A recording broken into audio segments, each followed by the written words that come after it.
what's up? Today I'm going to be talking about some popular books that I didn't like. So during my time on BookTube, I've read a lot of books that have been really hyped, and whilst I liked most of them, some of them just fell a little bit short for me, and it really was kind of hard finding books to put into this video. I had a couple concrete ones that I definitely wanted to talk about, and so I definitely do enjoy most of the books I read. I'm not too much of a picky reader, but these are some of the books that just rubbed me the wrong way, and some of them I just like more than others. And I'm going to do something that a couple other booktubers here on BookTube do. I'm going to do a non-disclaimer disclaimer. Obviously, if you're watching this video, you know that I do not mean to offend you in any way with my opinions. These are my opinions. You have the right to disagree, and I'm not trying to change your opinion or offend you in any way, shape, or form. So this first book definitely is probably my most hated book in the YA genre. I seriously really strongly disliked it, and it's probably the only book I have on my shelves that I can say that I actually hated. And this is actually a really popular book. It was definitely more popular over the summer, so please don't kill me for it, but it is Everything by Nicola Yoon. I read this book during Booktubeathon of 2017 during the summer, and I thought that I enjoyed it. So originally I rated it 4 out of 5 stars, and then I started to think about it. Dropped it down to a 3. Then I started to think about it even more, and then I dropped it down to a 2, and now it's at like a 1.5 to 2. The only reason why I didn't give it a 1 is because it has a pretty cool way of telling the story. It has charts and things like that, so that's probably the only reason why it did have 2 stars. I just didn't get it at all. I mean, the plot twist at the end just wasn't anything at all. I mean, I didn't see it coming, but it just really defeated the purpose of the entire book. If you read it, you know exactly what I'm talking about.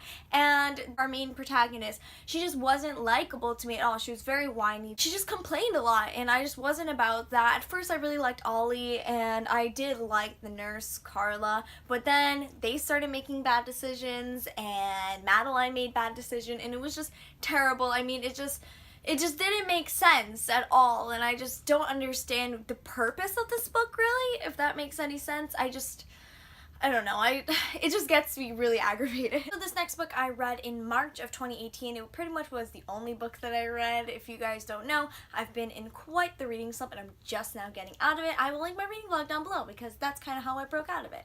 But this book is Amy and Roger's Epic Detour by Morgan Matson. I am pretty late on the Morgan Matson train, but I have now read 2 out of her, I think, 4 or 5 books that she is out.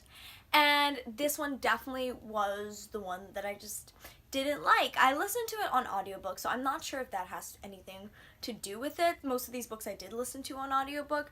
However, I just didn't see much potential for the plot to grow in the beginning, so I already was skeptical about it, and eventually I just realized that the plot really wasn't going anywhere. I mean, yeah, it's a road trip, so obviously there's a destination, but in terms of what happened during the road trip, I just wasn't feeling it. It's just not my thing, I guess. The protagonist wasn't that likable to me at all. I just didn't like her decisions, and I didn't like the way she thought, and I didn't like the romance.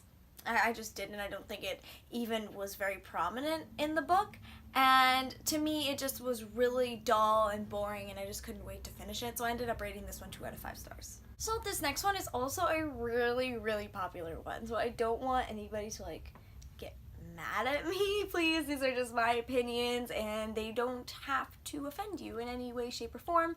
But this book is Fangirl by Rainbow Rowell. I did read this book about 2 years ago, I want to say, and I definitely was a much more inexperienced reader at the time, so maybe that had something to do with it. I am willing to reread it and give it another shot, just not right now.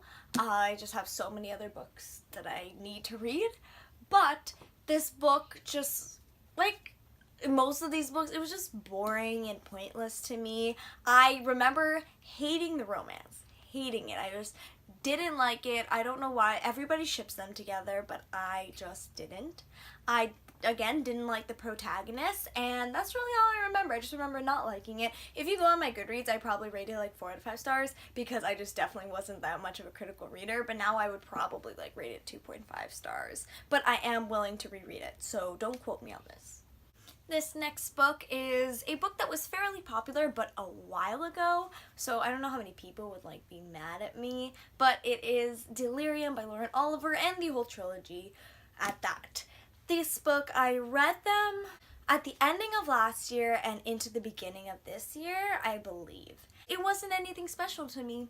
I mean, there was a lot of hype surrounding it around the time that I started watching BookTube, not even before I started my channel, and I just remember being really excited to read it. I actually acquired this book about 2 to 3 years ago, and I just never read it, and then I decided to pick it up on audiobook again, and it just wasn't anything special. I did like the romance, I have to say that. The other characters besides the love interest, I just didn't like them, and I feel bad saying that because I can definitely see why they're likable characters. Maybe I'm just a mean person, but I just didn't like them. I didn't like the ending of the third book. I was just too lazy to get the rest of the trilogy. I didn't like the third book. The ending was just terrible. I needed more, and they just don't stand out, especially since there's so many dystopian trilogies. I definitely am much more critical on them if they don't stand out to me. So this last and final book is a book that I do not have in hard copy. I ended up listening to it on audiobook, and I just didn't like it enough to get it in physical copy, and that was Finding Audrey by Sophie Kinsella. I read this book because it was marketed as a mental illness novel, and it was about anxiety. I was really excited because that was when I was introduced to the branch of YA that spoke about mental illness, and since then I've acquired so many books about it, and that was one of the first that I read. So I was super excited to listen to this book. It was short, it was great, and when I listened to it, it was a nice contemporary, but it barely spoke about mental illness. I mean, it was definitely apparent that Audrey, our protagonist, whose point of view we were reading from, had anxiety, and there were just very few scenes where her anxiety was prominent, and I think that in a book that's marketed as a book about anxiety and the struggles around it and her breaking out of her shell, it didn't do that for me, and that's definitely why I didn't like this book. A lot of people did. In terms of the mental illness aspect of it, I just don't think there was enough. It was a great contemporary. If it wasn't spoken so much as a book about anxiety, maybe I would have definitely rated it higher. I just don't think it did its job for what it was marketed for. So guys, those are some of the popular books that I just didn't enjoy as much as other people. And again, I didn't mean to offend anyone. These are just my opinions, so please respect them. And if you disagree, you can comment and let me know. I would love to hear your thoughts. Just be respectful. I hope you guys enjoyed watching. Please comment, rate, subscribe, and all that other great stuff. I'll see you guys in another video. Bye!